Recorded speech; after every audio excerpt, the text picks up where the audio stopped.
Hai, kali ini saya menceritakan alur film The Bad Seed.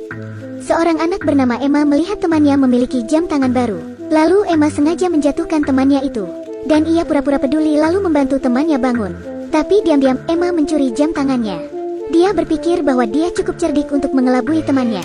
Tapi dia tidak bisa mengelabui gurunya saat itu. Beberapa hari kemudian, dilangsungkan acara penghargaan untuk siswa berprestasi. Emma dan ayahnya dengan percaya diri menunggu pengumumannya. Lalu guru mengumumkan siswa yang berprestasi. Yang jatuh pada Milo, siswa yang selama ini diremehkan Emma. Seketika, Emma menunjukkan ekspresi tidak senang dan membuat rencana jahat untuk Milo.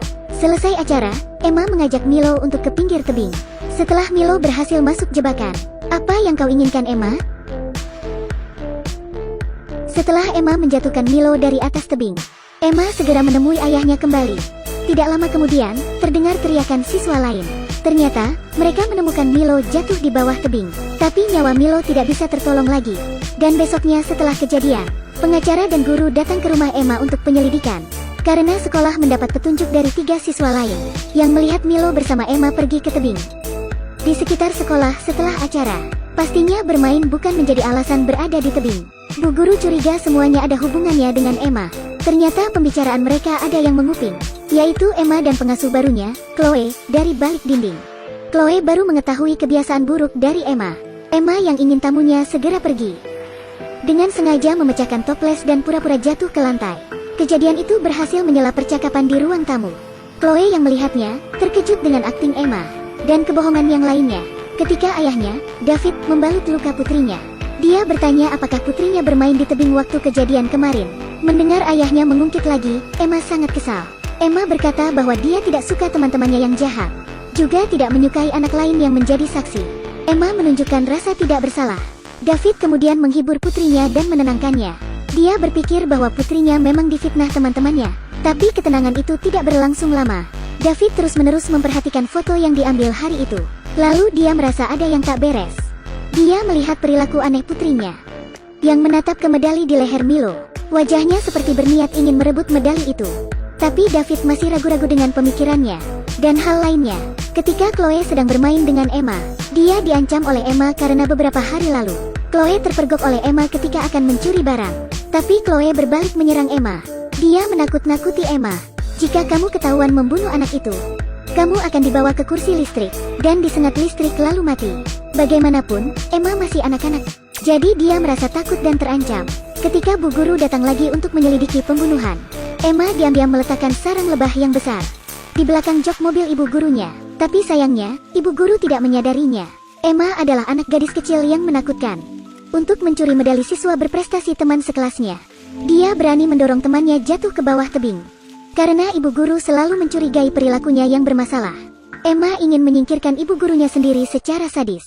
Akibatnya, guru itu tersengat ratusan lebah dan meninggal dalam kecelakaan. Tapi untuk putrinya yang terlibat di banyak kasus kecelakaan, David masih saja tidak menyadarinya. Dia selalu berpikir bahwa putrinya adalah gadis yang baik. Sampai suatu hari, ketika Chloe membersihkan toilet, dia tidak sengaja menemukan medali Milo di bawah tempat tidur Emma. Lalu untuk memberitahu David bahwa putrinya membunuh Milo, Chloe diam-diam menggantung medali di lampu meja David. Malamnya, Emma tidak mendapatkan medali di bawah tempat tidur. Dia panik dan segera mencari medali itu ke seluruh ruangan. Pertama, dia segera berlari ke kamar ayahnya. Dia berkata sedang mencari pengering rambut. Ayahnya tidak peduli dan Emma pun segera mencari. Ternyata tak terlalu lama, Emma segera menemukan medali itu di lampu tidur ayahnya. Ketika akan mengambilnya, dia terpergok oleh David.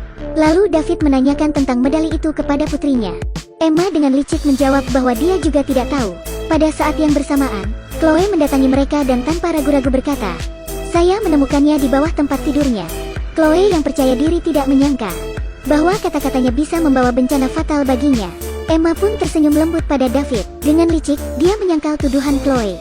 Emma bilang dia hanya bermain permainan dengan Milo, dan Milo kalah sehingga dia sendiri yang memberikan medali itu. Tentang mati di tebing, Emma mengaku tidak tahu menahu. David yang sudah dewasa mulai curiga. Dia sangat kecewa dengan penjelasan putrinya. Dia membawa putrinya ke rumah Milo untuk mengembalikan medalinya. Lalu ibu Milo memberitahu David bahwa ibu guru tewas karena ada sarang lebah di mobilnya. David pun tercengang mendengar kabar itu. Emma yang duduk di sebalnya juga berpura-pura sedih. Tapi setelah itu, Emma menunjukkan rasa senang. David makin merasakan kejanggalan dan cepat pamit pulang. Ketika dia melihat ke atap rumahnya, tidak ada lagi sarang lebah di sana. Apakah sarang lebah itu diambil oleh putrinya? David makin curiga bahwa putrinya punya gangguan kejiwaan. Lalu dia dengan cepat mengajak putrinya ke psikolog. Ketika diajak oleh ayahnya, Emma terlihat menerima saja. Tapi ketika tidak ada David, dia sangat marah. Ketika di rumah sakit, Emma sekali lagi menipu psikolog melalui kemampuan aktingnya. Kata psikolog kepada David, Emma adalah gadis yang lincah dan polos. Dan berbohong adalah karakteristik yang wajar pada masa anak-anak. Jadi Daud mulai menyangkal dirinya sendiri. Dia menganggap yang terjadi sebelumnya hanyalah sebuah kebetulan. Ketika di rumah, Ella terus berperan sebagai putri yang patuh di depan ayahnya. Tapi beberapa hari kemudian, Emma masih tidak puas dengan keadaan. Jadi waktu Chloe berkata kepada Emma bahwa dia akan segera menjadi ibu tiri dari Emma, Emma sangat tidak senang mendengarnya. Dan pikiran jahat lain muncul di kepala Emma. Di malam ketika ayahnya sedang pergi, Emma membuka pintu gudang dan berpura-pura masuk ke sana. Chloe yang mencari Emma terjebak dalam perangkap Emma. Ketika Chloe masuk ke gudang, Emma memenuhi gudang itu dengan kaleng cat. Lalu Emma menutup pintu gudang tiba-tiba, dan api mulai membakar gudang itu. Chloe terjebak dan ingin mendobrak pintu untuk kabur. Tapi dia sudah terlambat menyelamatkan diri. Emma adalah anak kecil yang mengerikan. Hanya karena Chloe berkata dia akan menjadi ibu tirinya, Emma membakarnya hidup-hidup. Lalu pemadam kebakaran datang dengan cepat ke rumah Emma. Emma bersaksi bahwa Chloe merokok di gudang sehingga menyebabkan kebakaran. Polisi sebenarnya percaya pada kesaksian Emma. Tapi David sendiri tidak yakin dengan putrinya. Karena terjadi kasus berturut-turut di sekitar Emma. Dan terjadi secara kebetulan dari awal. Jadi David mulai bertanya dengan serius pada Emma. Keseriusan David berhasil menakut-nakuti Emma. Sehingga Emma mengakui semua kejahatan yang dia perbuat. David terkejut dan hatinya hancur. Dia tidak menyangka bahwa putrinya yang polos dan baik menjadi seorang pembunuh berdarah dingin. David akhirnya menghadapi pilihan yang sulit. Dia harus memilih antara kebenaran atau cinta. Jadi David mengambil jalan tengah sebagai solusi. Dia tidak ingin putrinya mendekam di penjara. Lalu keesokan harinya, David menerima telepon dari polisi bahwa hasil penyelidikan, Chloe mati dibunuh. Gudang yang terbakar dilakukan oleh seseorang. Hal itu akan membuat polisi segera menangkap putrinya cepat atau lambat. Dan setelah beberapa kali berpikir, David akan membawa Emma ke sebuah rumah kecil di hutan dan berniat untuk membunuh Emma. Tapi ketika David mengambil pistolnya, dia mengalami keraguan di hatinya. Bagaimanapun juga, dia adalah putriku. Tapi Emma selalu memperhatikan setiap gerakan David. Dia merasakan bahaya dan memutuskan untuk mengambil tindakan. Jadi dia membocorkan gas di rumah saat ayahnya tertidur lelap. Lalu keluar rumah dan minum jus dengan santai. Untungnya David terbangun karena mencium bau gas. Dan dengan cepat mematikan semua pipa gas di rumah itu. Dia pun bertanya kepada putrinya mengapa melakukan itu semua. Emma menunjukkan ekspresi acuh tak acuh pada ayahnya. Dia bilang setelah ayahnya mati, dia akan tinggal dengan bibinya. David sangat sedih dan tak percaya dengan ucapan putrinya. Lalu berpikir putrinya sakit jiwa. Setelah pikiran jahat melintas lagi di pikirannya, David memutuskan untuk membunuh putrinya dengan obat tidur. Dan malamnya, David memasukkan obat tidur ke dalam jus yang disukai putrinya, supaya kejahatan bisa berakhir dengan segera. Tapi dia tidak tahu bahwa Emma mengetahui niat ayahnya itu. Ketika David pergi keluar, Emma menukar gelas jusnya. Sehingga di malam harinya, David tertidur dan Emma segera mengambil pistol. Dia ingin membunuh ayahnya sendiri. Ketika Emma menarik pelatuknya, dia tidak menembak ayahnya di arah yang tepat. Jadi David segera merebut pistol dari tangan Emma. Emma yang bingung karena ketahuan, segera mengambil telepon dan menelepon polisi. Dia berkata bahwa ayahnya ingin membunuhnya. Lalu Emma bersembunyi di toilet.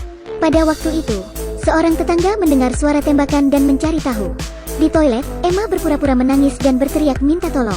Tetangga yang melihat David sedang membawa pistol, langsung menembak David hingga tewas di tempat. Paginya, para polisi datang bersama dengan adik David. Emma memeluk bibinya itu erat-erat seakan tidak bersalah. Tapi adegan berikutnya, Emma tersenyum sinis seakan punya target baru. The Bad Seed dirilis pada tahun 2018. Tapi versi lamanya sudah pernah dibuat pada tahun 1965.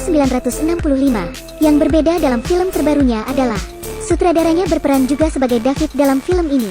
Dan film ini memenangkan beberapa penghargaan. Bukan hanya karena akting para pemain yang bagus, tapi bertujuan agar pemirsanya lebih memperhatikan pendidikan anak.